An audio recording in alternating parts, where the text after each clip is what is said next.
और कहते हमारी बेटी का ब्याह है, बाबा कुछ व्यवस्था कर दो। तो धनी मानी लोग आया करते थे, तो इस भाव से गए थे। तो उनका परसों आना, फिर परसों आया, बाबा बेटी का ब्याह है, वो आपने कहा था परसों आना। अब बाबा के पास तो बाह्य कुछ था नहीं, धनी पुरुषों से मांग सकते नहीं। तो उनका बेटा हमारी पादुका ले जा।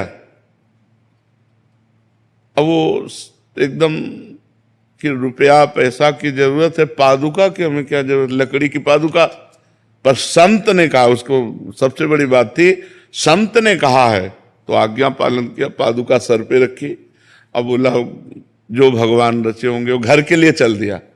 रास्ते में अमीर खुसरो आ रहे थे, उनको सुगंध आई अपने गुरु की, अनुभूति हुई मेरे गुरु की कोई वस्तु है। अपने जनों से कहा देखो देखो कोई आसपास ऐसा है जिसके पास गुरु की वस्तु कोई है, हमारे गुरुदेव की हमें अनुभूति हो रही है। और बावरे से हो गए, देखा वो खुला पादुका लिया। कहाँ से आ रहे हो? बोले बाबा के पास गए थे। बाबा के पास किस लिए? धन लेने के लिए। तो बाबा ने पादुका दे दी। तो बेचोगे पादुका? हाँ, हमको पादुका की जरूरत क्या है? तो बोले 13 ऊंटों में असरफी हीरा है, आप ले जाओ।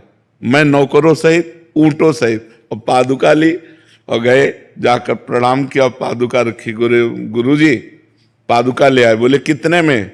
बोले 13 ऊंटों की असरफी। बोले हाँ ठीक है, चलो, सस्ता था, सौदा सस्ता किया।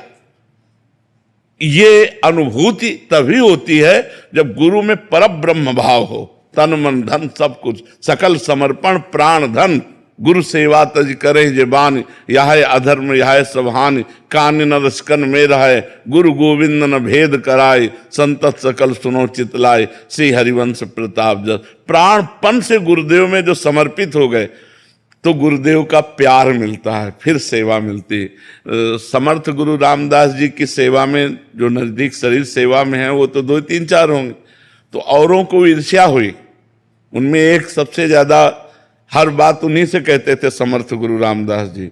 तो सबको ईर्ष्या हुई कि हम भी तो शिष्य हैं, हम भी तो ऐसा क्यों। तो धीरे धीरे ईर्ष्या बड़ा रूप रखी। तो निंदा स्तुति की जब समर्थ गुरु रामदास जी ने सुना तो उन्होंने एक लीला की, बहुत दर्द हो रहा है जांग में। तो जो आवे प्रणाम करे, बहुत दर्द हो रहा है जांग में। तो गुरुजी क्या हो गया? फोड़ा हो गया है, बहुत दर्द कर रहा है। तो बोले शिवाजी से कहें, क्योंकि शिवाजी शिष्य थे, राजवैद्य लेके आ। बोले राजवैद्यों से नहीं ठीक होगा, सब शिष्य एकत्रित हो। आज्ञा हुई, सब शिष्य एकत्रित। बोले जहरीला फोड़ा है और इसका मुंह यहाँ है,